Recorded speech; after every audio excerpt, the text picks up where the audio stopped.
எங்க கிட்ட பட்டியல கேளுங்க. எங்க கட்சிக்கு முதல் கிடைச்ச அமைச்சர் பதவி தலித் எழில்மலை தலித்து கொடுத்தையா. எங்க கட்சி கிடைத்த 2வது அமைச்சர் பதவி பொன்னுசாமியின் தலித்து கொடுத்தையா.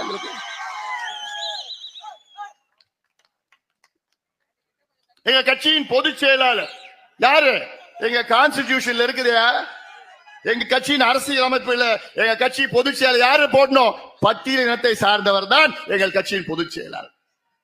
தமிழ்நாட்டில் வேற எந்த கட்சி?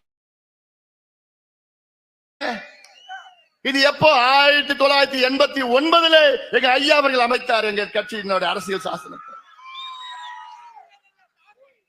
இப்படி உண்மையிலே தாழ்த்தப்பட்ட சமுதாயத்திற்கு, பட்டியல் மக்களுக்கு உண்மையிலே அவங்களுக்கு நீதி வழங்கி, சமூக நீதி வழங்கி கொண்டிருக்கின்ற கட்சி பாட்டாளி மக்கள் கட்சி. மத்த எந்த கட்சியும் கிடையாது. நான் அடிச்சு சொல்றேன். ஆனா நமக்கு பேர்